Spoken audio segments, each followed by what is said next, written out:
مصادف اگر مصادف کا غلام ہے، یعنی مسلمانوں کے درمیان بازار سیاہ پیدا کرنا، بلیک مارکیٹنگ، اس بارے میں 1000 درہم دیے اور مصادف نے مصادف کو بھائی لے جائیں، تجارت کریں، مناسب فائدہ لے لیں اور آ جائیں۔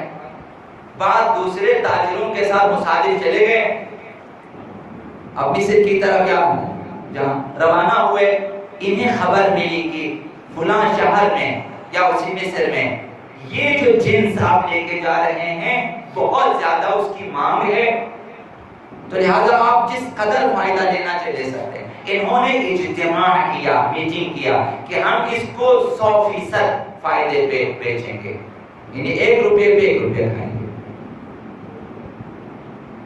تو 1000 کا آپ فائدہ لیں گے۔ تو 2000 دینار لے کر مصادف واپس آئے۔ اگر مصادف خدمت میں 2 تھیلیاں رکھ دی، اس میں 1000 کی آپ کا اصل سرمایہ، یہ 1000 دینار فائدہ۔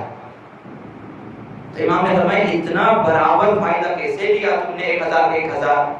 تو ہمیں پتا چلا کہ وہاں اس جنس کی مانگ ہے، ہم نے آپس میں معاہدہ کیا، قسمیں کھا لی ہم نے کہ ہر شخص جو ہے دگنی قیمت پہ دیں گے، یعنی 100% منافع پہ دیں گے۔ اگر صادق فرمایا کیا تم لوگوں نے مسلمانوں نے بازار سیاہ بنانے کے لیے اجتماع کیا؟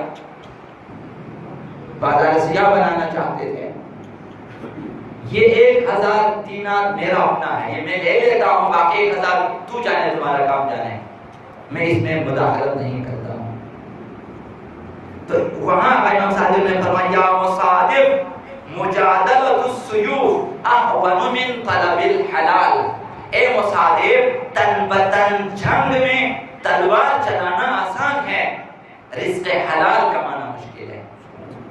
کیا میدان جنگ میں جائیں تن بتن لڑیں تلوار چلائیں تو یہ آسان ہے، اگر اس میں جان کا خطرہ ہے وہ آسان ہے، طلب حلال مشکل ہے۔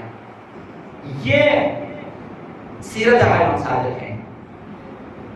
غلام آتا ہے امام صادق کے پاس اور عرض کرتا ہے کہ اس سال جو قحطی آ رہی ہے اور لوگوں کو کہا سالی نے لیا ہوا ہے، ہمیں اس کی فکر نہیں ہے۔ کہا کیوں فکر نہیں ہے؟ کہا ہمارے پاس غلے بہت زیادہ ہے، یعنی ہمارے پاس غلہ بہت زیادہ ہے۔ اگر صادق نے فرمایا جاؤ تمام غلہ جات کو بازار میں بھیجو، پھر جو حالت سب کی ہوگی وہ ہماری بھی ہوگی۔